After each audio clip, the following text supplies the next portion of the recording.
Hello, everybody. There we go. Mic is working. Hello, everybody, and welcome to this event kindly hosted by the Tokyo Institute of Technology. Now, of course, Japan is a place that has special resonance for input-output, and of course, Cardano. So what we're going to present to you over the course of the next couple of hours or so is telling you a little bit more about that story, some of the work that's been done here in our collaboration with the university, and also to introduce you to two key community projects: Intersect, which is the member-based organization for the Cardano community, and also Project Catalyst, which many of you will also be familiar with. So we will have Mario Langera, who is the head of the blockchain lab here and research fellow at the Tokyo Institute of Technology. We'll have Jack Briggs, director of ecosystem and marketing for Intersect, Chris Baird, who is the general manager of Project Catalyst, and of course, we will also be joined by our next guest. So please give a very special welcome to Charles Hoskinson. Thank you.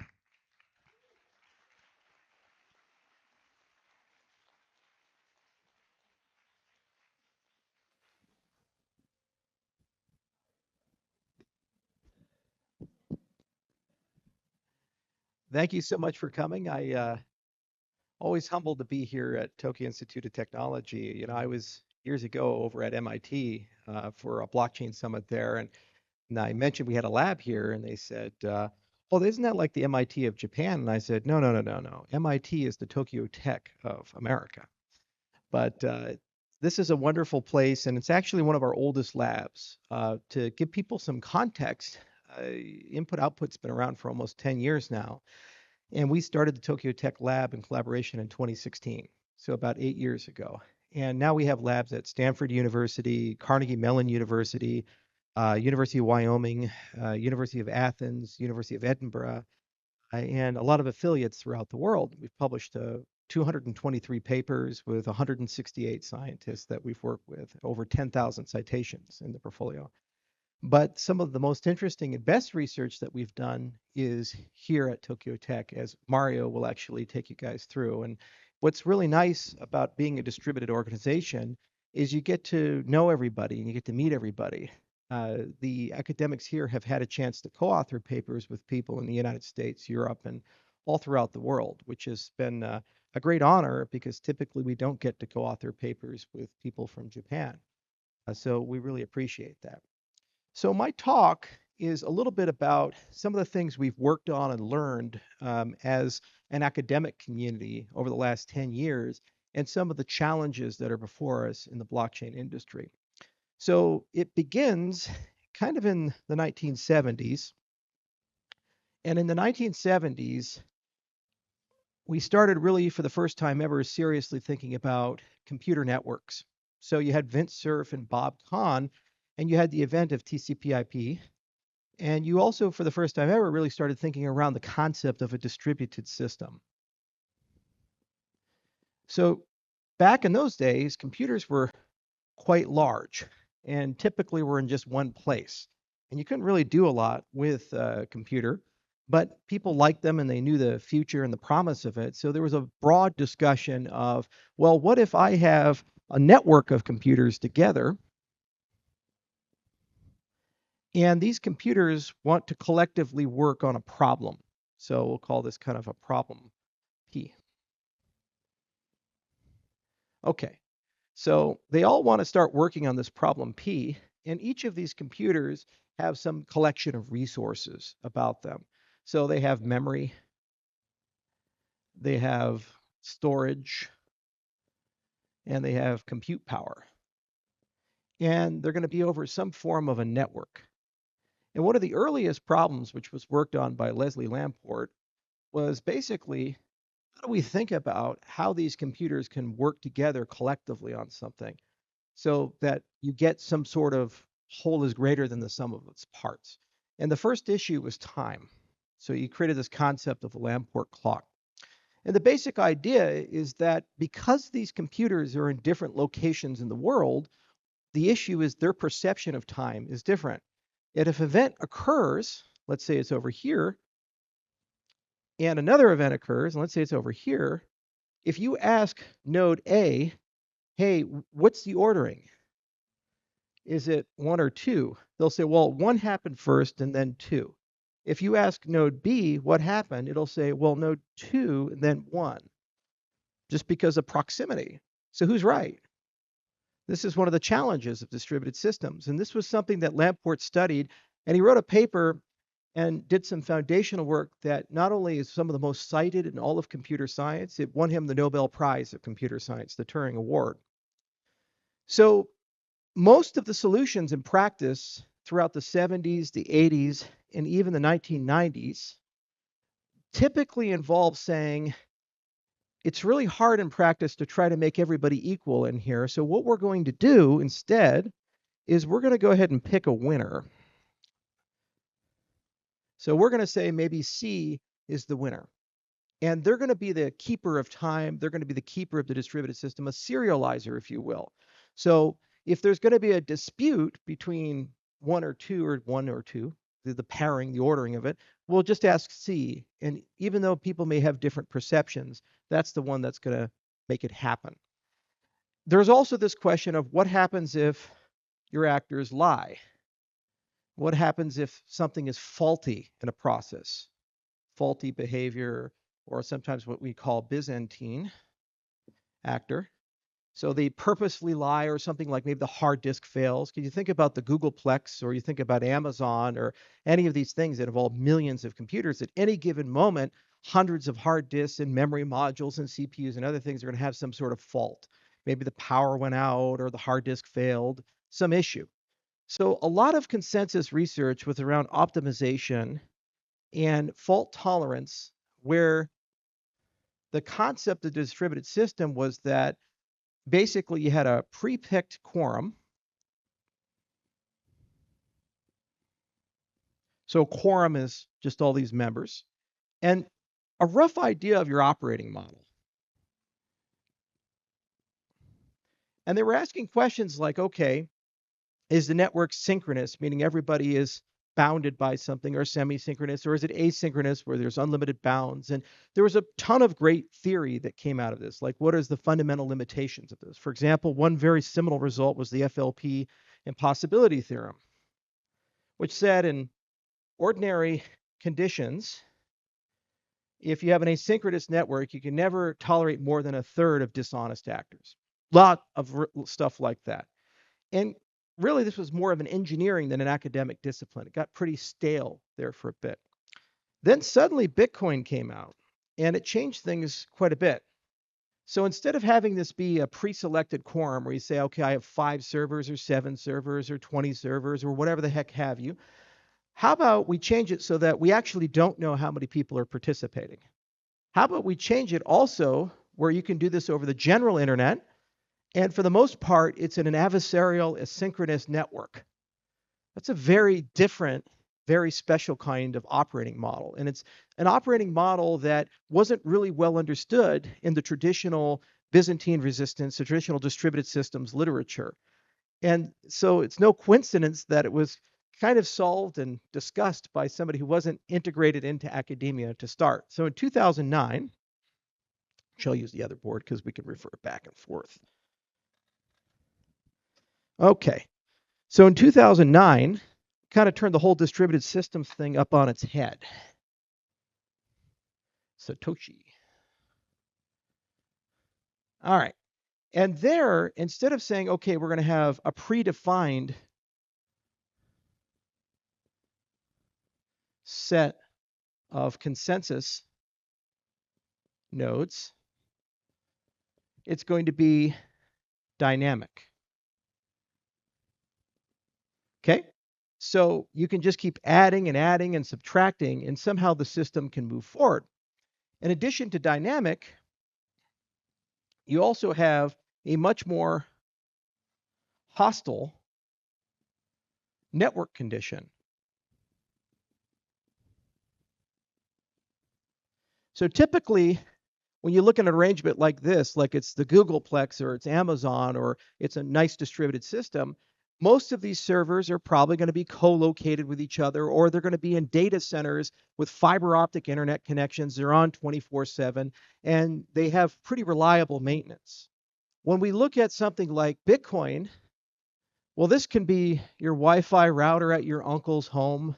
This can be I'm on a cell phone and I'm doing something. This can be pretty much any type of connection, regardless of how bad it is. Somehow the network has to be able to tolerate that. And another thing is we expect bad behavior, adversarial behavior. So traditionally, when you look at things like this over in the classical distributed systems world, usually when you look at this, bad behavior is typically the result of either a computer being compromised by an external adversary, hacking the computer, or a hardware failure. But it's very unusual to expect people to go out of their way when you own the computers, you operate the computers to go ahead and break them. It's an unusual thing. Whereas here, people have a financial incentive to actually break the network. So the very group of people that are supposed to advance the network and keep it going forward are the most likely people to attack the network. It's a very unusual thing. So this is an unusual case. And for a long time, the academic community didn't pay too much attention to it until our chief scientist, Agalos Kaiasis, wrote a very foundational paper. We call it the GKL15 paper. Because the issue is that whenever you do research in cryptography or distributed systems, typically you have a concept of a mathematical model and an adversarial model to understand how to analyze these types of things in very precise ways. We didn't really have this with the Satoshi paper. We had a heuristic definition. We had a protocol defined in code, and it was a relatively simplistic paper. So what Agalos did is he introduced this concept of a common prefix.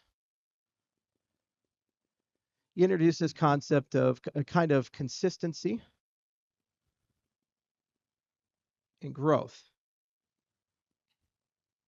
And this allowed, with mathematical formalism inside the paper, the ability to basically talk around how people would enter the network, exit the network, and be able to advance the network.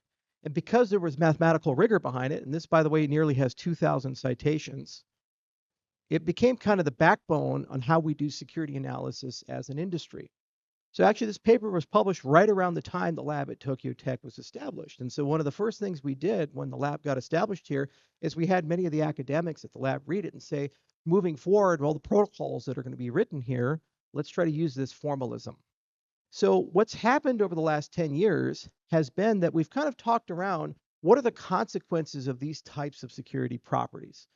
What are the consequences of these operating models? And how do these translate to what we'd like to do in a cryptocurrency? If you look at it from a computer scientist perspective, what a cryptocurrency really looks like is a state machine. So basically, you have this thing that just kind of processes transactions from one state to another state. So you kind of have a block, and you go to your next block, you go to your next block, and you get to your current block. And every time you do that, you have an initial state of the system. It's kind of the parameterization. And then using that formalism, everybody agrees to that initial state. It's your common prefix. And then you have rules for how you transition from one state of the system to the next state of the system. Bitcoin has very simplistic rules. So the set of transactions that you have is kind of the UTXO logic of the system. Okay, so you have inputs and you have outputs. And then there's some invariance in those relationships. Like, for example, the value in the inputs has to match the value of the outputs. And if there's a mismatch, it goes either to fees to miners or you're creating tokens out of thin air. So it's basically just a giant state machine. And the goal of consensus, these algorithms we're talking about, is to create a common view that as we go from one transition to the next transition to the next transition inside the machine, that that view is accurate and that third parties, when they see it, it works. Okay, well, the first question one would ask is, how expressive can we be? So with Bitcoin, the transactions are very simplistic, as I mentioned before. So when you initiate one of these things, you can move some unit of value, perhaps can carry a little bit of metadata, but generally speaking, you wouldn't see something like a virtual machine. You wouldn't see anything like a full computer program or something like that. So when Ethereum came out in 2013, tried to change this notion a little bit. It kept the state machine model, it kept the block model, kept the consensus model, but said we have kind of a different view of how to do these things. And as a consequence of that view, when we do these transitions, we kind of have this global program, and that global program can kind of evolve from one state to the next state, and your program could be included inside of that global program. Turns out that that is a really interesting but super, super hard thing to manage in practice. For a massive distributed system where you expect bad behavior to exist, and you also expect bad network conditions to exist. Because when we run programs, we'd like, for example, them to behave correctly.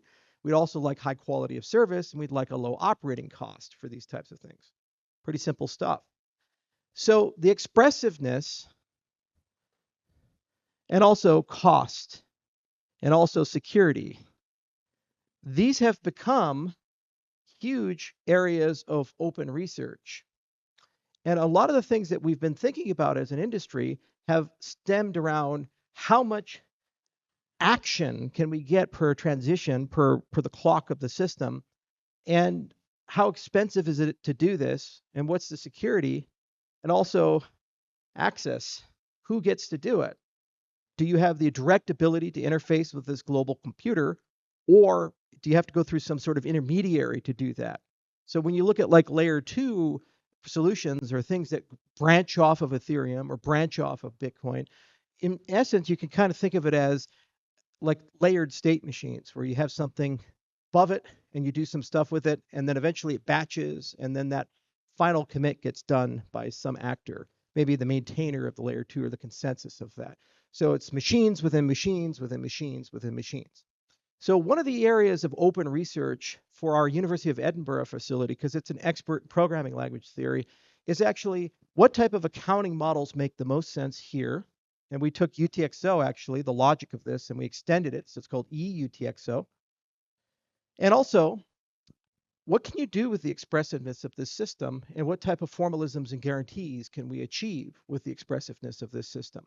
So in other words, when you look at these programs, can you prove properties about them without necessarily running those programs? When you look at these programs, can you prove before you run the program what the cost of that program would be for the purpose of transaction fees or other such things? Because these are ultimately scarce resource systems, which makes them so much fun to work with. It's almost like the Apollo mission where, you know, if you look at the computing power of the moon lander, or you look at the computing power of the Apollo capsule, it's very, very, very small. And yet you somehow have to be able to pilot a rocket. You somehow have to be able to land on the moon and take off with that very finite resource that exists. So part of our research that we do, and we've written dozens of papers, are different ways of looking at this. Like Plutus is a programming language we came up with. We also did a lot of formal methods work with a programming language called Agda, and we've used this to actually prove a lot of properties about what you can and can't do, as well as try to relate these properties to traditional concepts inside formal methods. For example, you could look at these things as a pi calculus, or you could look at these things as a temporal logic or other types of logic. So there's some great formalisms that can exist here. The purpose of these formalisms is security, predictability, as well as understanding if you do these things in multiple networks, you have different state machines, are the operations preserved? In other words, are they isomorphic with each other? So these are some of the work that we do. And actually, some of the people here at this lab focus on these things, and Mario can talk about that in more detail. In addition to expressiveness, there are other things that are pretty concerning. No matter how good we are as custodians of this blockchain, the more users, the more stuff that happens, the fatter, the more space, the more resources that these systems require. So here's the challenge. We live in a parallel world with lots of stuff happening all at the same time, but unfortunately, we're kind of using a replicated resource. What does that mean? So when you use a parallel distributed world, as you add people, you get more resources. So imagine if you have money in your wallet. You open up your wallet, you take your money out, you put it in a pile. As more people come, you get more money in the pile. Well, a replicated resource is I start with a pile of money, and everybody comes and they start taking money out of that pile. So the more people come, less money for each person. That's blockchain in a nutshell. These are traditionally replicated systems. When you look at these models typically work on the consensus side because large majority of people are operating, and the more people who operate on it, the more security certainty you have. But they're operating around the same set of transactions that occur as we go through the different states in the system. So what does that mean? It means that by the design of our security model, these actually can't scale.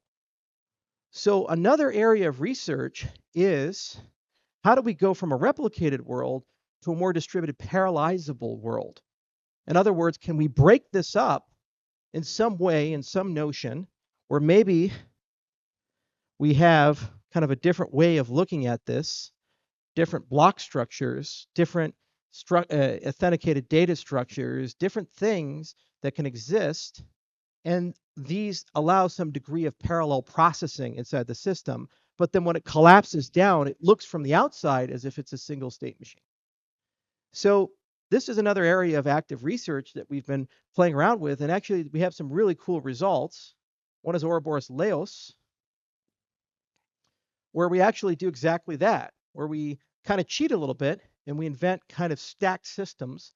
We let people make blocks at their own pace, and then we have a way of kind of serializing or stitching them all back together as if it was running like a traditional blockchain. And the advantage is you get more throughput inside the system.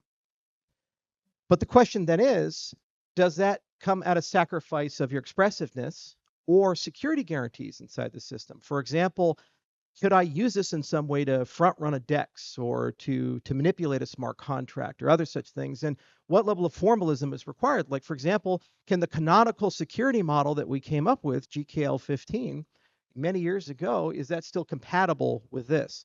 Laos actually just published this year, and it turns out the answer is yes, and it's quite complicated. There's a lot of moving pieces to it. Okay, but here's the thing. Even if you have a great parallelizable system and you have more throughput, another one of the security assumptions that exists within the chain quality and chain growth is that, and the common prefix property of GKL, is that everybody has access to the shared history of the system. Well, here's the problem. If we do a lot of stuff with this, how big is that shared history inside the system? So if I'm running an ISP on it, and everybody who has a cell phone has to register a transaction every day, and if we're running a payment system and there's billions of payments in that system, and if I'm running a video game and every frame of the game is a transaction in the system, the collective size of a system like this would be in the petabytes or exabytes or even yottabytes. I mean, look at how much data the NSA archives in Bluffsdale, or look at how much information exists in the Googleplex. It's beyond anybody's recollection. But our security model kind of assumes that everybody has a full copy of the node. That's the Satoshi Nakamoto assumption. These are incompatibility with scale. This is one of the reasons why the architects of Bitcoin have traditionally tried to reduce the use cases of Bitcoin and keep them conservative, because that would then keep the chain growth manageable inside the system. So another very closely related field is this concept of verified computability, verified computation. And there's some actually great people here at Tokyo Tech who study this. But the basic idea is that if you have a program and the program has an input and the program has an output, the question is, could we, without running the program, get a sneak peek at the output, such that when somebody gives me the output, I have a reasonable certainty that that output is correct? So let's say we're playing a poker game, and that game has 27 players, and that game lasts for 8 hours, and that game has 19,000 hands of poker. Okay.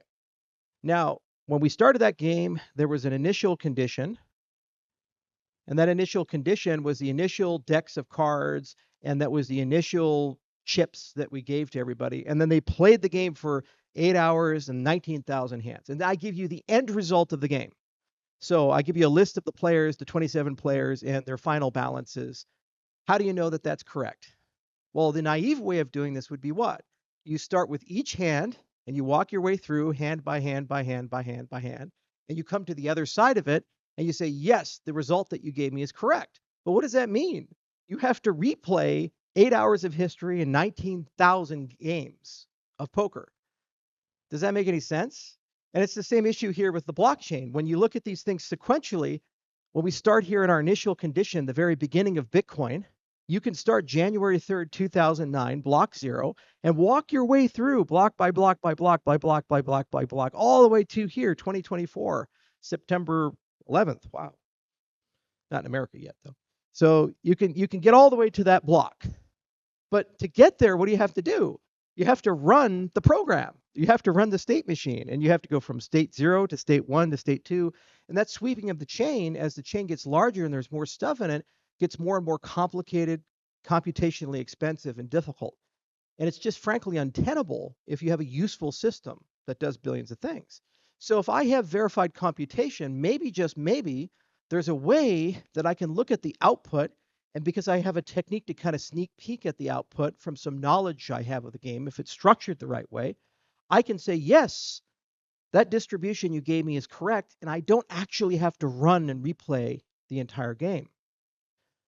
Well, if I can do it for poker, well, can't I do it for a blockchain?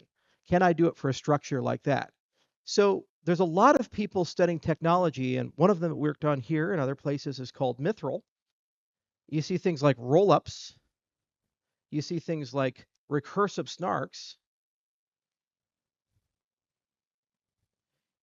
Dozens of these related concepts where if you structure your machine in the right way, you structure the way that work is done in the system just the right way, then when I give you a transaction, when I give you some assertion, you're able to verify that it's correct without necessarily having a full copy of the blockchain.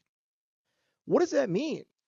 You can replace the concept of immutability with this concept of reconstructability.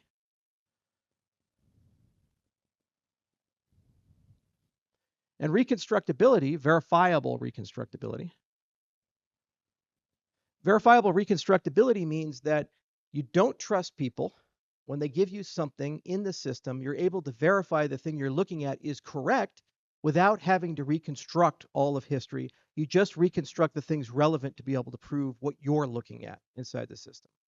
So this is an active area of research across the entire cryptocurrency industry for obvious reasons, for scalability, for light clients like running a blockchain on your cell phone. And there are many different protocols from Midnight to Mina, Plumo with this cello, and there's others that are exploring this. And there's actually some amazing work with kind of state-of-the-art primitives like ZK Starks from Starkware, which use a pretty interesting construction, and they have some recursive ability. And there's various trade-offs and other such things. So this is an active area of research. So when we think about it, there's tons of stuff going on. It's very fertile. It's very interdisciplinary. And I could talk for hours and hours and hours. I'm already 7 minutes over. So I will mention one more thing. And I think it's actually probably the most important component of all of this is that you have to pay people. Other words, we call it incentives. One of the magical constructions of blockchains is that these blocks aren't just little buckets of transactions and state machine transitions. They also have things associated with them. In the case of Bitcoin, it's Bitcoin. And we have this concept of a Coinbase award. So whoever makes the block gets actually paid by the network. It's called an incentive scheme. So one of the cool things about the study of these systems is that in addition to studying the hardcore computer science, which involves things in formal methods and programming language and distributed systems and cryptography, you're also studying economics, in particular mechanism design. And mechanism design, you can kind of call it like reverse game theory. Typically in game theory, I give you a game like chess or something like that, or whatever the game is, and then I say, okay, given all these things, what's the expected outcome of this game? With mechanism design, you start with your expected outcome and you try to construct an incentive system that gives you the ability to produce that outcome. So for example, the tokenomics of Bitcoin were so successful that we went from a single miner in January 3rd to 2009 to a system today in 2024 that has hundreds of mining facilities all across the world. And those mining facilities have giant supercomputers with thousands of computing devices, and they're all working together. Pretty magical when you think about it. So every component of these systems has an incentives component nested within it. Who has an incentive to maintain the blockchain? If we move to a world where we have verifiable reconstructibility, that means that we're not actually storing the full blockchain, the history of the system. So while I can verify if you give me something that it's right, well, whose incentive is it to archive it? Also, if the processing of these state transitions is extremely heavy, who's going to do that? Because I need a supercomputer to process millions of these transactions. So how do I pay for that? What's a fair price to pay for that? Should it be a marketplace? Should it be a fixed fee? Should it be charity? You see? And all these resources, when you look at network, right now, it's a free service. When you relay blocks, when you go ahead and do peer-to-peer communication in the system, kind of like BitTorrent, people just share data. But what if you have to have a 10 gigabit internet connection and you are sharing petabytes of data every day to run this system? Is that a free service? Is that something that every normal internet user can have? No.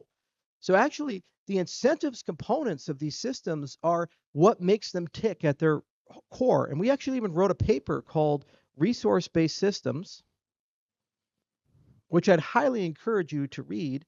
And it talks about these systems from a perspective of them as economic agents that provide a service, almost like a SaaS product, but it's decentralized at its core and it has no central curation. There are a lot of other topics we could discuss, like how do you govern these systems and upgrade these systems? We could discuss how do you take classical cryptography, like multi-party computation or post-quantum crypto or these types of things, and bring it on in. We could talk a little bit about, how far down the rabbit hole we can go with verified computation, to the extent do we even need to have a blockchain structure anymore?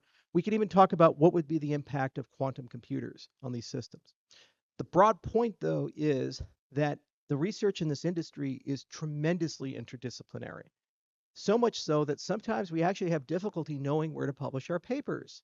If I read a paper where I'm talking about smart contract transactions in a blockchain and a consensus protocol, but then I'm also doing a detailed economic analysis that would be worthy of the London School of Economics inside the paper, and then in the same token, I'm also talking about network theory, where do I publish that? Is that a conference or a journal? And if so, which journal would be the obvious candidate? This is interdisciplinary research. And this is what makes it so fun and so fascinating and so exciting, and why I've spent the last 10 years of my life involved in this industry. Because no matter what we do, there's always more to do, there's more to think about. And Tokyo Tech is part of that family. For the last 8 years, it's been on the front lines, publishing really interesting papers, trying to blend the legacy with the new. And actually, so many amazing innovations have been able to come out. And when I first started in this industry, the cryptographers didn't like it too much. I know that because they didn't talk to us. And now I know they love us because they ask us for money. The highest honor when they ask you to sponsor one of their conferences, like, oh, they really like me. This is great. And now it's attracted some great luminaries like Adi Shamir, who's the inventor of RSA, the S in RSA. People like Silvio Macaulay, who created his own blockchain, Algorand, out of MIT, was also a Turing Award fellow and actually an expert in verified computation. He invented the zero knowledge proof, and dozens of others.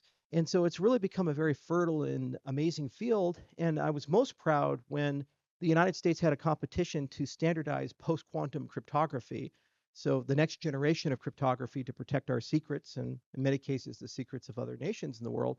And actually, one of the contributions to that suite came from the cryptocurrency industry. One of the standardized algorithms is Falcon. It came from the Algorand group. So we've gone from the outcasts to kind of the dominant force, academically speaking, inside the field of cryptography. And a lot of the innovations are coming from our industry. In fact, there's more cryptographers and cryptocurrencies than I think intelligence agencies now, which makes me pretty happy. So thank you so much for being here and sharing my passion. There's some amazing people here. The next person who will be coming up is Mario Laranjera, who's part of Tanaka's lab. And he's been a research fellow of ours for about 8 years, and we've taken him all around the world. So he's a great guy. And he can talk in a little bit more in depth about some of the things that we've been working on as a research group. And another thing is we're always looking for collaborators. I mentioned we had 168 different scientists. We do things all across the board. So if you have a background and expertise in distributed systems and programming language theory and game theory, if you're interested in law and policy, because smart contracts can actually become dispute resolution systems and adjudicate, if you're interested in the social dynamics of these networks and how they grow and evolve, there's dozens of different interdisciplinary fields of study. We're always looking to collaborate, work with people. So we provide grants, and we're also looking for research fellows in certain key areas. So I'd highly encourage you offline to talk to Mario and spend some time with him. And the other thing is everything we do is open source, patent free, royalty free. That's something that's so unique about this industry. The vast majority of people publishing, the vast majority of people working in this industry, when they publish, it goes into the open domain. So I would argue that cryptocurrencies have evolved cryptography in the last 10 years, probably more than the last 25 years of everybody else's funding, just because of that open domain and open source nature. So it's a really cool thing to be part of a field where funding is available and then we can bring people together. We can solve very hard problems, and those hard problems become a public good that everybody can use and everybody can be part of. So thank you so much, and I hope I have a chance to talk to all you guys again. I think I'm going over here. Cheers. I would be remiss if I didn't give an opportunity for some questions. If anybody has any questions, we're kind of at a university, so I feel it's appropriate, either for myself or Mario or anyone else. And feel free to ask anything you like if anybody has any questions. And don't be shy. We have a second mic, and maybe they can. And if it requires the whiteboard, they'll bring it out. Go ahead. I have to stand or not? No. Yeah. Hello. Um, I'm Jane. I'm a lawyer from Thailand. That's why like I would love to be sure that I can have the question with you. Um, I invest in like ADAS in like 2018. Today I came here to ask you like maybe two questions. The first one, like many people around me that they know about the technology, right? About blockchain stuff. But for me, I know just a little bit. That's why I would love to ask you like many people keep asking you like why you don't do like a USDC for like support Right. ADA. And I know you like answer this question before, but I just would love to hear from you today. Like it's not like good for the ADA to have like stable coin to support it, or it should have the stable coin to support it. Right. Thank you. Yeah. So it's a great question. And to bring people up to speed, cryptocurrencies, especially modern smart contract systems, are not just the underlying currency, ADA, but then there's also assets that are issued on the cryptocurrency. And these can be projects from the system or projects that are foreign to it, but they have a representation of that. So, for example, there's DEXs, these are exchanges on the currency, and there's a Sunday swap token for that DEX, or et cetera, et cetera. So the particular question is about something called a stable coin. So that's an asset that typically pegs something else that comes from the real world. And so you can peg the yen or the dollar or the euro, and either you achieve that through an algorithmic way, so you have something volatile and you turn it into something stable, or you achieve that by just simply holding on to dollars or yen in a bank account, and then you issue the token one to one with that. And that's what Tether does and Circle does. So there are some homegrown stablecoin projects on Cardano, for example, USDM and USDA, but the largest projects by far are Tether and Circle. And the Cardano Foundation's been in pretty aggressive negotiations now for a while with Circle, and they're trying to figure out how to get them into our ecosystem. And that's kind of the remittent job. I don't have any philosophical problem with it. However, it is important to understand that when a stablecoin comes into your ecosystem, the stablecoin, if it gets too much economic activity, ends up having a great degree of power over the ecosystem because you can't clone a stablecoin. You can't have coin A and coin B. They're backed one to one. So if you ever fork and there's the debate of which chain is correct in the system, the stablecoin actually gets to decide that. Currently, 71% of all economic activity in Ethereum is either Tether or Circle. So if Tether and Circle get together, they effectively get to decide which fork of Ethereum is the real one. So it's really hard for us to say we have on-chain governance and you're, as ADA holders, in charge and you get to vote on forks. But then a foreign actor who has no investment or connection to the ecosystem other than the fact that they control a stablecoin actually gets to decide which fork is prominent. How you resolve this is diversity. So instead of having one stablecoin that rules all of them, you have a collection of them that compete with each other so nobody has too much economic power. And you see this in all markets. Monopolies are a great example of that. If only one person controls the entire market, they get to set the prices and they have an undue amount of influence on the system. So I don't have anything against Circle, and if I was negotiating, obviously I would fight hard to get them here. But it's the foundation that's been doing those negotiations, and I would hope that they conclude at some point.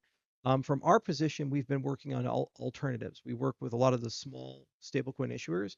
We created JED with Cody, which is an algorithmic stablecoin. We've also been working with the state of Wyoming to see if we can get their stablecoin project to issue on Cardano natively so we can have those. So they're absolutely necessary. We're starting to see them grow in the ecosystem, but there are definitely some challenges with them. And it is important to understand that just the existence of that stablecoin doesn't necessarily mean you get economic activity. For example, Algorand has Circle support, and they minted over $300 million worth of Circle tokens on their network, and it didn't appreciate the price of Algorand, and it didn't increase the TVL or other such things in Algorand. So the existence of these things doesn't translate to use and utility. You have to have a stable coin connected to a DeFi ecosystem and actual users in that ecosystem for it to gain traction. Otherwise, you're just creating an asset that sits on the shelf and doesn't do much. It's a good question. Yes, we also have a translator here. His name is Tanaka-san. He'll come on up. And if we have another microphone, we have 3 mics. Good. So if you ask in Japanese, he can translate and answer back in Japanese. All right, next question. Yes, sir. Hi, Charles. Roshan here. I wanted to ask, it's my understanding that most layer 2s are able to scale by having off-chain transactions with fewer nodes. Is my understanding correct, and is there an alternative model? Well, that's generally speaking how people do that. I mean, it depends. Side chains and layer 2s are a bit of an abused, overloaded term, and it's not, to me, intrinsically clear what the formal definition of a layer 2 is and exactly what that means, because it can mean something different to different people. That's the problem in a new field, is we don't have solid definitions. But in general, usually a layer 2 takes advantage of some of the consensus of the layer 1 to provide security, and they have an alternative network with a different notion of transaction logic and network and different finality notions. And typically you do this because you can piggyback a faster protocol from a slower protocol, like a fast BFT protocol, and get high throughput in that type of a system. The downside is that usually you only get a subset of the security of the main chain for the layer 2. And what that translates to is more centralization and typically a bit more sensitivity to hacks or other such things. And then what people do is they stack layers on layers. So you have layer 3 and layer 4, and we're seeing that occur inside the Ethereum ecosystem. And it also depends on the accounting model of the base system. So if you have a system like accounts and you're trying to maintain a global state within the system, when you build a layer 2 on top of that, whatever problems that system has get exacerbated and basically stretched out in the layer 2 system. This is actually why we did extended UTXO versus a global account system, because those look like stateless purely functional programming from the bottom layer, and they have determinism with them. So you have isomorphism between the layer 2 and the layer 1. So when you stack these things, they kind of like telescope into each other, and they preserve their security guarantees. And it's much easier to actually build those things. This is what we've done with Hydra and other such things. And I think in the long term, it'll be a little easier to use that. But there's nothing intrinsically wrong with the layer 2. It's all completely contingent to who's using it. What's the operating model? Is it permanent or is it temporary for the application? Like if we're playing poker, do we spin up a Hydra head, we play the game and then shut the head down after the game is over? How much data persistence are you looking at? What's your finality time? So when does a transaction settle? These types of considerations. These are all different dimensions that you would look at. It's probably not a good idea to stack independent networks one after another on top of each other and expect them to be purely persistent. Because oftentimes the layer 2 will require direct governance intervention, meaning there's an operator who has to come in and run that system, upgrade that system. So that's not really decentralized at the end of the day. And then it starts asking, like, why don't I just run that on an Amazon with web services or something like that. So that's really been kind of the umbrage there. But it's a nuanced topic, and it's really one of those it depends types of things, as opposed to having a definitive answer one way or the other. And then also, it really comes down to what types of assets are living inside that ledger. Are those actually like stable coins? Are they actual cryptocurrencies living in that? Or are these things more ephemeral, like network packets or things like that for like a depend thing, like a Helium or a World Mobile, where your goal is to get data and bandwidth? Or maybe it's a computation domain where you're borrowing compute power from lots of people and then you're fractionalizing it. But once those computers leave, the system shuts down. All of these could conceivably be layer twos from a certain dimension. So it just depends on what people are talking about. So it's a complicated question. All right, next question. Yes, sir. Hi, Charles. I'm Sarah. Thank you so much, first of all, for coming to Japan and for your talk. It's always inspiring. So I want to ask you about why and where your passion is coming from. I know that many people who are successful, like yourself, some people retire early and they relax. And I know that, and we appreciate your tireless efforts for the community. And we just wanted to ask you, I just wanted to ask you, like, where your passion is coming. I know your energy and you're always trying to do something for the community and really appreciate you. But what wakes you Right. energized in the morning? And also when you say that it's done, I'm retiring, like what kind of world do you want to see when you say you're done? Thank you. I'll retire when I'm dead. I'm like a Japanese salaryman inside. I'm not going anywhere. You're gonna have to drag me out of the office. Um, no, passion. I like solving hard problems. That's why it's so great to be here in a university setting, because there's so many brilliant minds here who don't actually have to be here. They could be in industry or retired, and they keep coming back because there's a love of the next thing.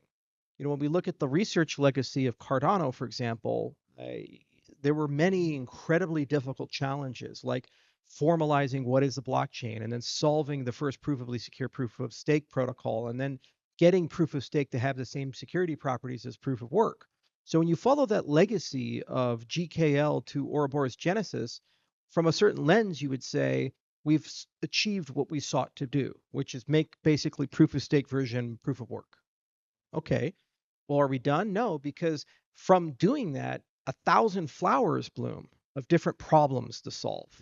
And each and every one of those are more challenging than the prior problems. So you say, well, it's a single sharded environment. So can we optimize it so it runs as fast as possible in that environment? Great. And that's Laos. But then the minute you solve that, you say, well, can now I go to a multi-state environment, multi-shard environment? Well, that's a whole family of new problems that we have. And then you have to redesign the network stack. And then you have to think carefully about new cryptographic primitives. And we were just talking with some of the researchers over there about the prospect of introducing some post-quantum capabilities into the ledger, because quantum computers are going to be a reality. And so there's now a whole family of new problems to solve from that, and a whole family of new friends. And that's what keeps you young, because you're always collaborating with brilliant young people. You're always thinking in new approaches. And that's where the passion is. And what I love about cryptocurrency is it's everything to everyone. So we have a lawyer in the audience, and she has a particular view. We have cryptographers in the audience. We have business people in the audience. We have professors in the audience. And every one of them, they look at these things from different angles and lenses. But ultimately, all these things have to come together in just the right configuration in order for the system to work. So a great example is the governance features of Cardano. There you have everything from formal methods, where we're actually trying to take a human document, a constitution, and ask how much of this can be unambiguously expressed in a way that's machine understandable, so the protocol itself can get it. And how much of this can never be expressed in machine language. So what's the gap of formalism inside the system, the constructability of it? That's one dimension. Then on the other dimension, we're looking at voting systems. And what is an ideal voting system to make a decision? Is it work-based? Is it stake-based? Is it one person, one vote? And what is a person? Who is a user in this type of a system? So there's a whole very complex political science conversation, from the voting system to the ballot architecture. And there are trade-offs in all these things, like Arrow's impossibility theorem and other things that you would see when you study voting systems, where no matter what you do, you're always going to have to accept that you don't have an optimal system. Yet the system has to be effective, efficient, and high integrity. And integrity has to be defined in a way that people objectively would agree is a reasonable proposition. So governance research is tremendously complicated. And what I live for is not only solving those problems, but once they're solved, saying, how can I reapply the solutions of those problems to other domains?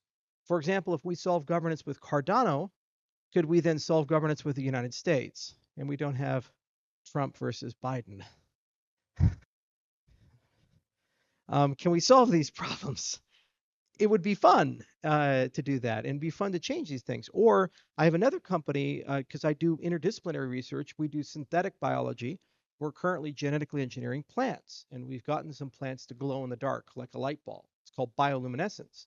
Well, could I take those modified organisms and put them on a blockchain and represent them as an NFT and then measure things like proof of life for a plant? That's a cryptographic protocol as much as it is a biology.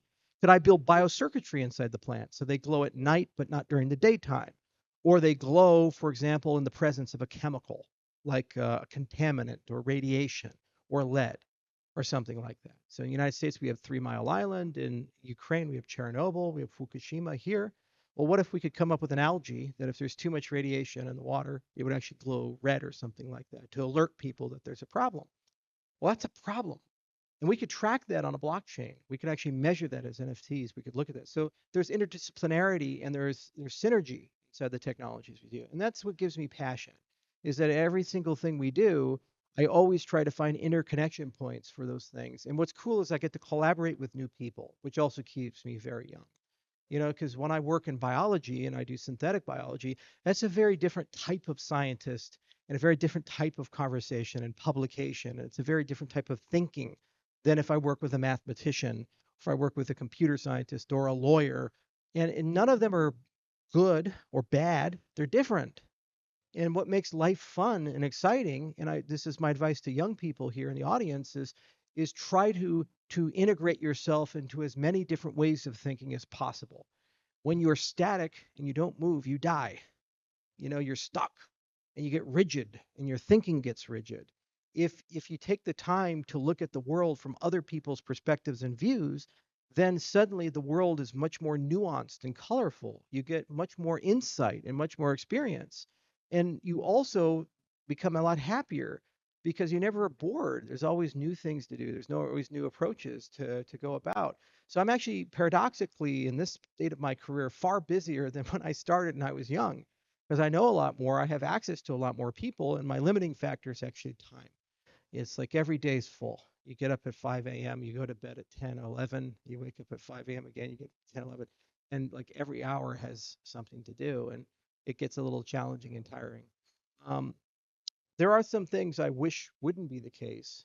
You know, when I look at the industry as a whole, the problem with cryptocurrencies is it's very passionate, and sometimes those passions devolve into personal attacks and other such things, and it diminishes the collaborative nature of things. There should never be a reputational cost or a political cost for doing research and being part of something, solving problems. That should be for society a net positive. And if people attack you just for having the audacity to try to solve something, that is a problem. And most of that comes either from incentives, meaning they make money from doing it, or fear, where they're afraid that the solution is going to change the world in some way that's counterproductive to the way that they're comfortable with. So that in itself is a challenge. How do you present change and present collaboration so that you can bring people along for the journey as opposed to just tell people you must do this? And we even see this in research, actually. It was hidden in my presentation. But when I was talking about the cryptocurrency way of looking at distributed systems and the classical way of looking at distributed systems, they don't gel very well. And this is why in the early days of cryptocurrencies, most of the people who were distributed systems experts would not do cryptocurrency research or work in those protocols because it was a very radical, different way of thinking about the world and working in the world. And it took people like Roger Wattenhofer and other prominent academics to come in and take it seriously. before people in the academic community realize, hey, there's something here. A good friend of mine is Neil Koblitz. And Neil will be known to some of the older professors here, but he was the inventor of elliptic curve cryptography.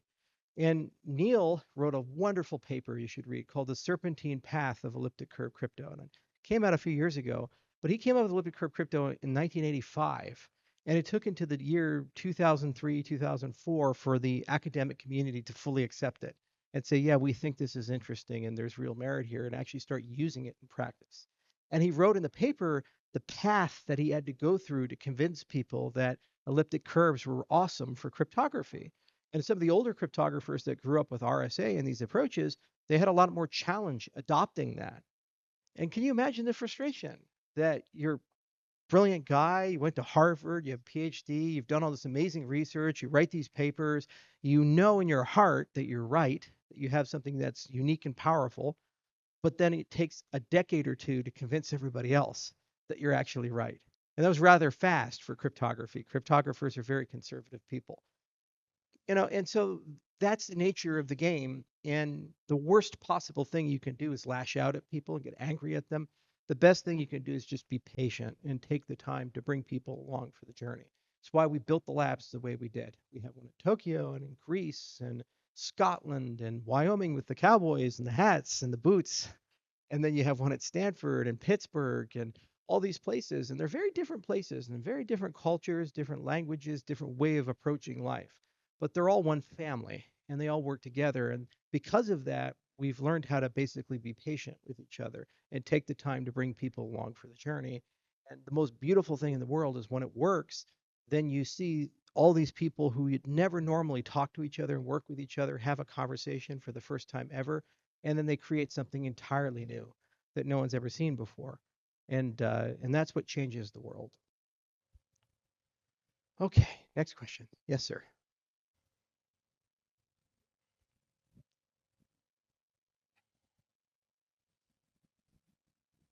Ah, 日本語でお願いします。アンバサダーのワックだと申します。今日はありがとうございます。今日東京工大でやるということで楽しみにしてきました。で、学生さんとかいっぱい来るのを僕楽しみにしてたんだけど、あんまり来てなくてちょっと残念に思ってます。で、東工大で活動すごい長いんですけど、その、っていうのかな、東工大の僕の知ってる学生さんとかは体のこと知らないですね。で、東大の Web3 コミュニティも覗いてるけど、体の話題が載ることがありません。なので、東工大側として論文をすごい出されてるのはすごいなと思うんですけど、研究室とか東工大として体のをどこかこうアピールするというとちょっとおかしいですけど、なんかもうちょっと前面に出して講義をするとかそういうお考えがあれば教えてください。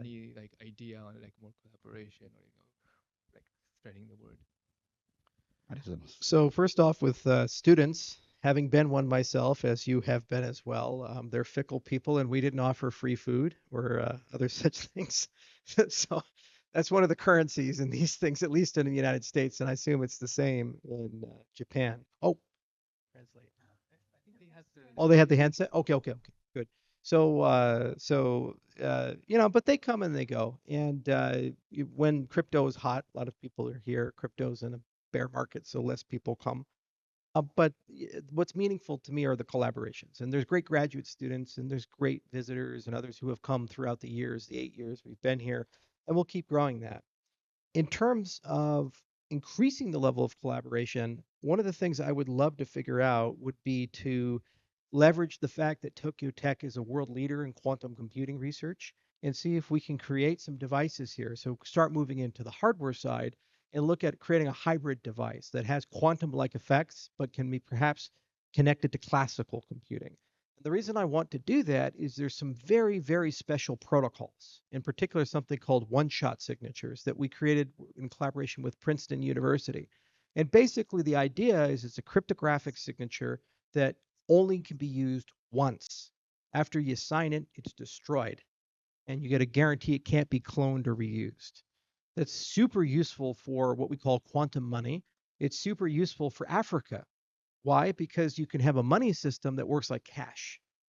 One-time use, offline, off-chain. You sign, goes to somebody, that person has it, it doesn't have to settle on a blockchain for that to move around. So you don't need an internet connection, and you can treat it like a digital cash system that runs offline and eventually works its way back to the main system. So if we're actually going to bank the unbanked, I would love to have that. So the question is, could I create a low-cost device that runs offline that can emulate these quantum effects and have one-shot signatures with it? This is a colossal engineering challenge. Very, very hard. And there are very few universities in the world that would be capable of doing something like this. But I think Tokyo Institute of Technology would be up for a task like that, collaborating with the University of Edinburgh and Stanford, a few others. So that's one area that I've wanted to do for a while. And we may have to cheat a little bit, maybe use a thermodynamic computer, or there's a couple of options that exist in that space. But I think there may be a path to do something like that. So as we look to our 2025 budget and beyond, we may actually try to give some additional money to the university and see if there's some younger students here who are willing to take a risk and go and do something a little crazy and play around with something like that and get it out into the world. Above and beyond that, Professor Tanaka has a great degree of experience in post-quantum crypto and has done work with lattices for over 20 years. And there's a laundry list of stuff we have to do to get ready for quantum computers for Cardano, including a post-quantum VRF. It would be a lot of fun to see if we could do some work here and do some foundational, deep mathematical work to figure out how that would work and how to make that work efficiently inside a blockchain. One of the big challenges of post-quantum crypto is that it's very inefficient. And so in many cases, you reduce the scalability of your system by 2 to 3 orders of magnitude by adopting a post-quantum primitive inside the system. It's a bitter pill to swallow to say, hey, to protect you against this mystical computer that'll exist 20 years from now, we're going to reduce the throughput of the entire system by 100 to 1,000. Doesn't feel very good. So it would make sense to see if can we do this, but make it much more efficient. And that's a big challenge. And again, it requires an elite tier 1 research institution to be able to do these types of things.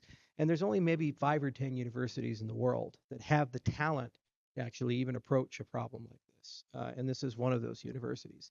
So it's nice to have labs like this inside the portfolio. And we happen to have labs at other universities that are very similar. And so what's cool is people can naturally collaborate together. It's very easy to get my scientists to want to go to Tokyo for some reason. They seem to like this city. Yes, sir.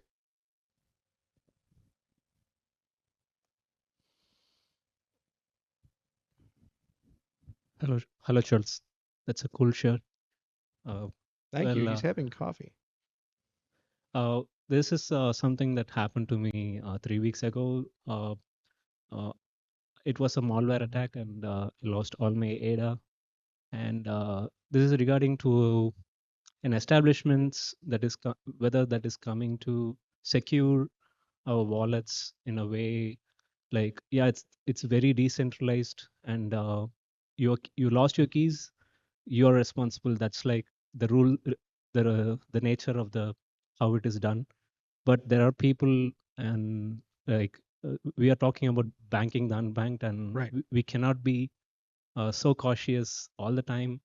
And it was a job of a scam that happened to me, and I've been three in Cardano for like 3 to 4 years almost, and it can happen to me. I said I have seen incidents like this, and I kind of walked away. But right now, when it happened to me, it is like very devastating. But so the question is how we can improve people's understanding towards to handle this and bringing the systems. And I even made a complaint to the cybercrime police in the India, and I have like couple of friends who are like commissioner and higher officials, so that I could go to the police station and educate them like how Cardano works, because they are not aware about the entire systems. There is a huge gap between what we are doing here and the outside world, which is Right. like the majority of the things.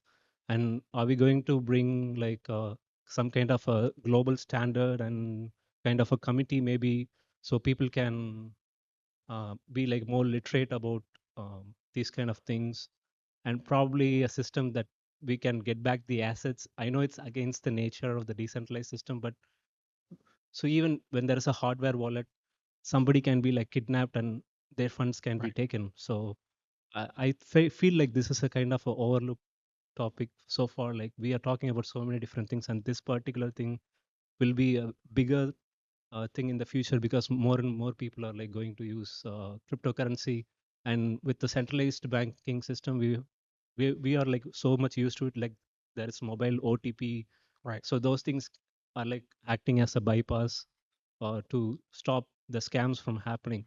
But in crypto, it's just like 1 second. If they got hold of whatever you have as your control, it's gone.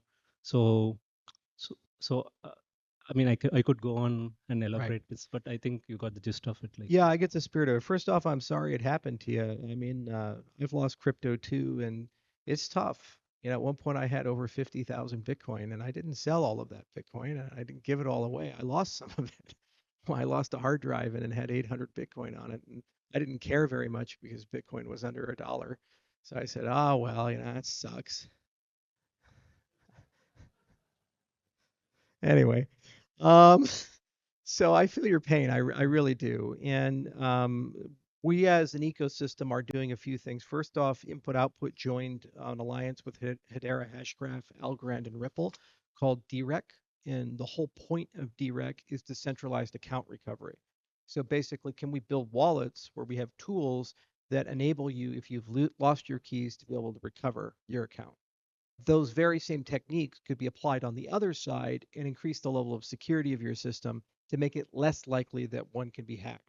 There are certain things in UTXO that are actually make it harder to apply the same types of attacks that are in the Ethereum space on a Cardano wallet, but unfortunately, it's, as you know, not bulletproof in that dimension and respect. So part of it is improving the recovery experience and the estate planning side, because what happens if you die? You know, can we add identity into wallets and so we can have dead man switches or other things that your family can claim your crypto and these types of things? And then also on the other side of it, multi-sig or other primitives can be applied to enhance the security. In fact, this is one of the things that Mario was talking about when he talked about sleeves and other things in instead of research topic at this university. And it's something that is part technology, it's part standardization, and it's part social processes and education. In terms of the reimbursability of crypto, this is where commercialization occurs. Crypto is bedrock. And what you do is you build up. And as you build layers, you get more consumer friendliness, but now you've disintermediated the bedrock from the consumer. The difference is that the consumer always has the ability to go back to bedrock. I can't do that in the modern banking system. In fact, if I tried in America, they'd arrest me. Can't exactly go to my bank account and say, hey, Mr. Bank Account, I want to withdraw my much money in my bank account all into cash and carry all this money with me. The police would pull me over and just take my money. It's called civil asset forfeiture. They say, what are you doing with all this cash? That's crazy. So I actually have no ability to opt out of the legacy banking system. I'm forced to live in there. Whereas crypto, you get to decide as a user of crypto what level you want to be on. Do you want to manage everything completely yourself with nobody involved in that? Just like cash, that's your prerogative. And if you start moving up the stack, you pay in service fees, but then somebody else takes the liability in the event that a hack happens, an issue happens, and you pay a fee for that. That's insurance, right? And it's your decision as a consumer. So every level of the ladder is a different type of consumer.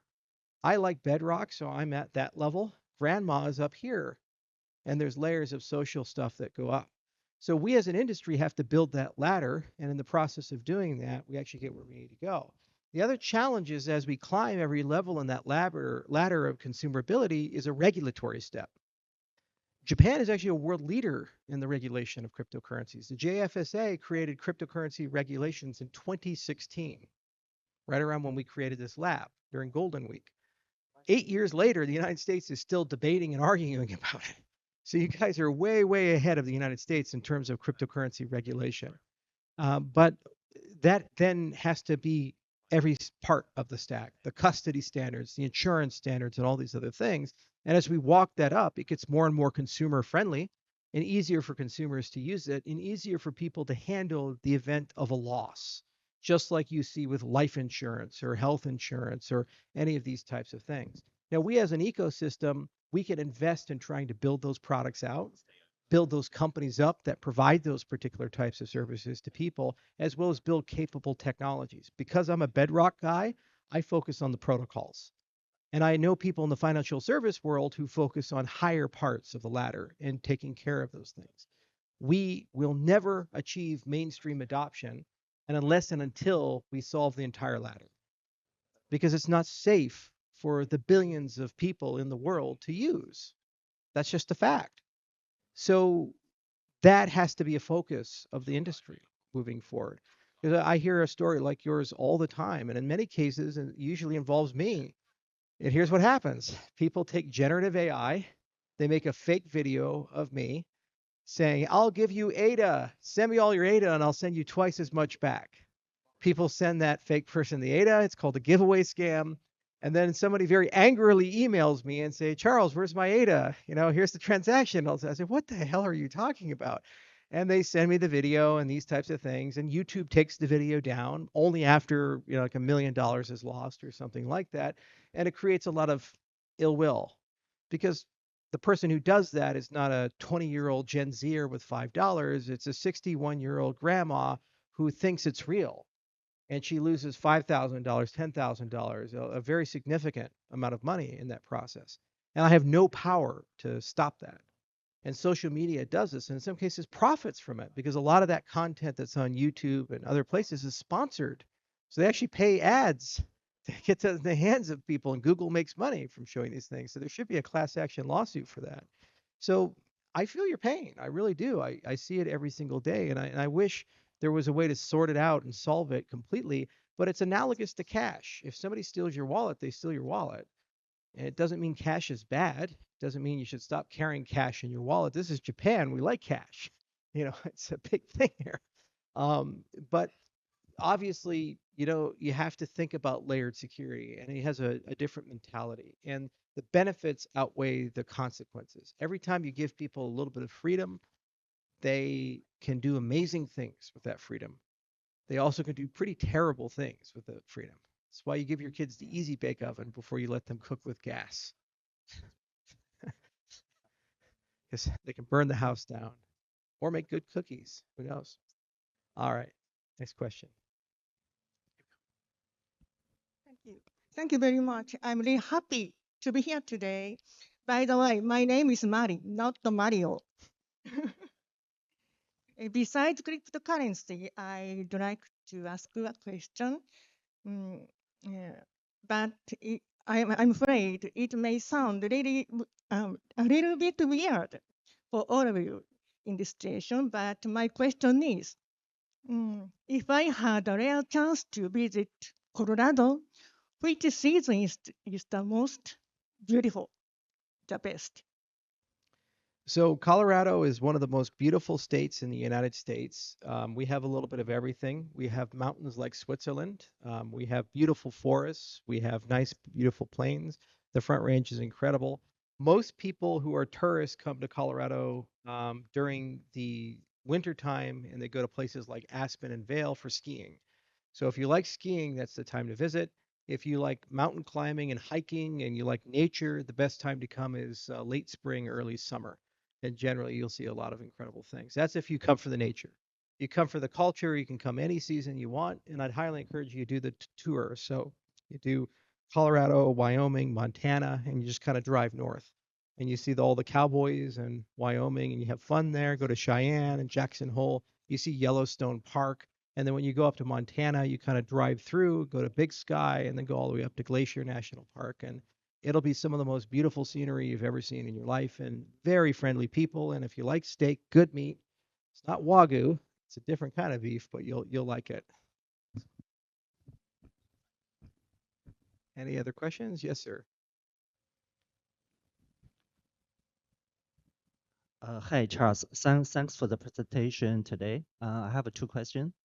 Can you share a little bit about the Cardano network adoption strategy and which is the focus area? For example, it's more crypto native applications, DeFi, GameFi, etc., or it's more like Web 2 or Web 2.5 government or enterprise users.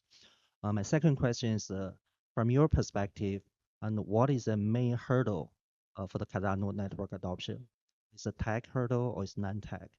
And what's your plan to overcome the hurdles? Thanks. Yeah, it's a tricky one because it's a moving target and also depends on, what demographics you think are important for the system. So Solana gave itself a huge sum of pre-mined money, and they're spending their billions of dollars for rapid growth. Whether that's permanent growth or ephemeral growth, it's hard to say, but it's been effective this cycle. It wasn't last year, but this year in particular, it's been quite effective. Ethereum and Bitcoin actually didn't spend a lot of money on growth. Bitcoin spent nothing, and Ethereum, relative to the next generation, actually didn't spend anywhere near what Tezos, Algorand, Polkadot, or any of these others did, but it's significantly larger. So it seems, and they have durable network. And so it seems that if your goal is long term, there's something beyond just blindly spending money and customer acquisition. There's something more to that, and it can't be first mover because things have changed. And in many cases, Ethereum wasn't the first mover with certain ideas that exist. So the first challenge is nobody in Cardano has the authority to speak on behalf of Cardano. It's a decentralized system. So we had to get decentralized governance out of the way because then the ecosystem as a whole could come together through DREPs and constitutional committee members and make a decision with one voice of what is the strategy. So while anybody can propose a strategy, the only way we can get to a strategy is we need governance inside the system, which we're almost done with. The Constitutional Convention is being held in December. There's already an elected ICC. There's more than 300 DREPs who have registered. And we're actually right now as an ecosystem starting the budget conversation of what should the annual budget of Cardano be. As you're probably aware, there's 1.5 billion ADA that's sitting on the on-chain treasury, which is about $600 million. And that can be allocated to grow Cardano and build Cardano on it in the protocol itself. So then there's a natural question to ask, what should the balance be between technology and innovation and growth, branding, and marketing of the ecosystem? And also, these are intrinsically consortia.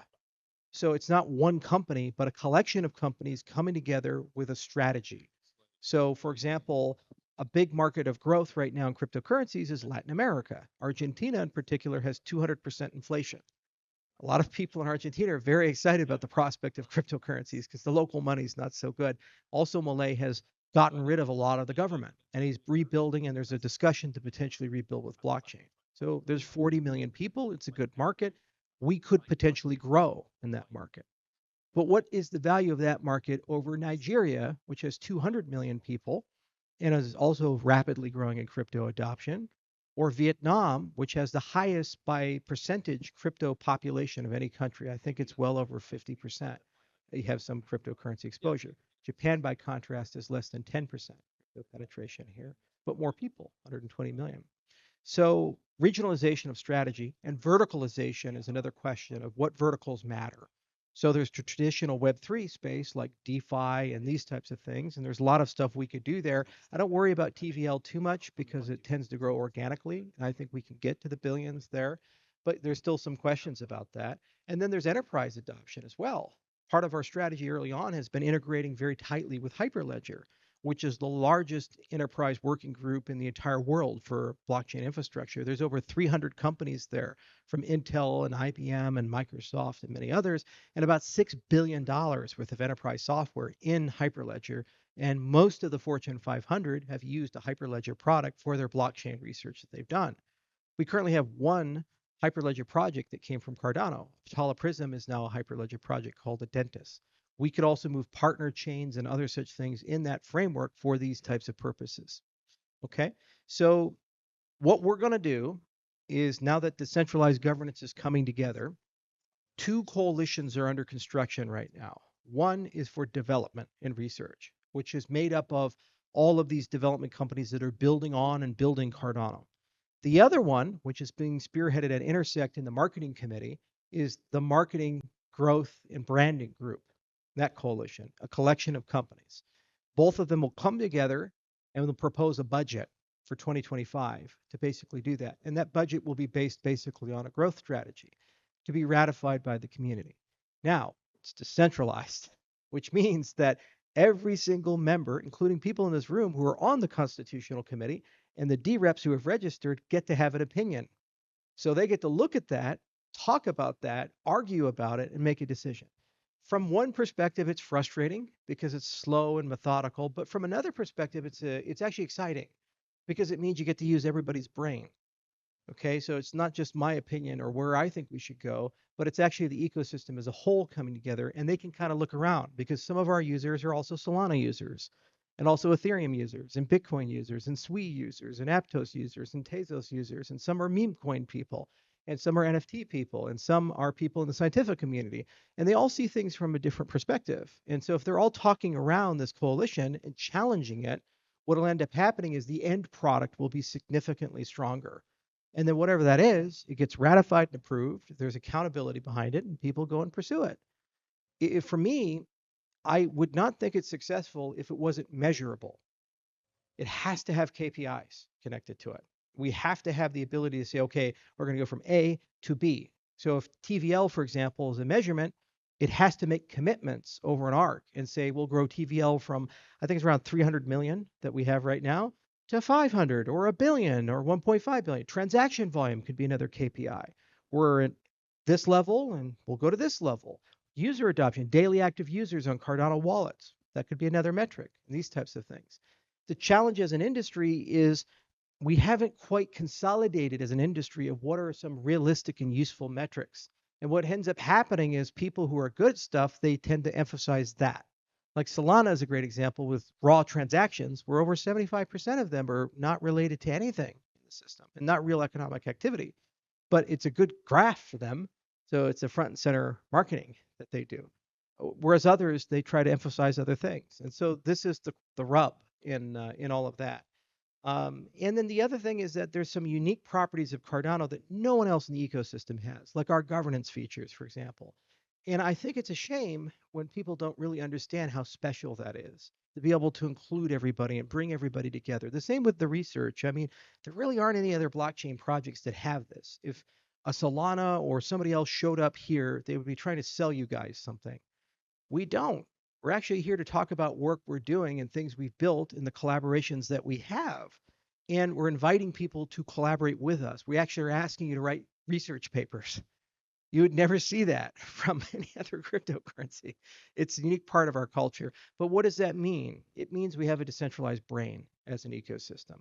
There's no face to it. There's no Vitalik Buterin or Anatoly or Adam Back or something where, trust me, I'll just figure this out and we'll come all together and do it. Instead, it's decentralized. And so if you lose somebody, there's somebody else that's somewhere else that can step up and take care of that. The only other cryptocurrency that's like that is Bitcoin, because the founder left. And so everybody else had to pick it up and rise it. The problem with Bitcoin is there's no way to upgrade it. And there's no way for people to coordinate. Like, what's the Bitcoin marketing strategy? What's the Bitcoin technology agenda? Even if you had one, how do you get it approved? You can't. Whereas Cardano, you actually can, because you have elected representatives that you voted for. And those people can debate and hem and haw, and eventually they come to a conclusion. And because we have that coordination capability, we have the benefits of Bitcoin's decentralization, but the power as if we were a centralized entity to follow a roadmap and produce things. So that's the best non-answer I can give you to your question, because it's a complicated one, and you have to understand it's probably the most important question in my career, because I didn't spend the last 10 years building all of this for it just to be like a nice academic toy that we would put up on a shelf and say, okay, we're done. I'm gonna go fishing now on my ranch. I want to see Cardano win. I want to see Cardano become the dominant standard across the entire world. I want to see billions of people use this ecosystem because it has great principles with it. And like great things like the Shinkansen, or when you look at the pyramids or any of these things that are engineering marvels, they were built for many generations, one after another, and they were built to serve people at a very significant scale. And I know if you're building your stuff in this ecosystem, it's going to be around for a really long time. So it would hurt me if it was a very exclusive, very private, very quiet place. It should be a very noisy place with lots and lots of things going on and lots of people. So to conclude, if you want to get involved, Intersect is definitely a great organization to join if you have an opinion and you really want to see these things. It's a members-based organization, and there's thousands of people already from across the world who have joined. And also getting involved in the politics of Cardano, at the very least, delegating to a DREP or becoming a DREP yourself means you're on the front lines and actually looking at the proposals and having an opinion and being able to click yes or no when people propose it. No other cryptocurrency in the world actually gives you that power. And I think that's the power that's actually going to get us where we need to go. So anyway, they're kicking me off. I got to get going, guys. Thank you so much. This was a heck of a lot of fun.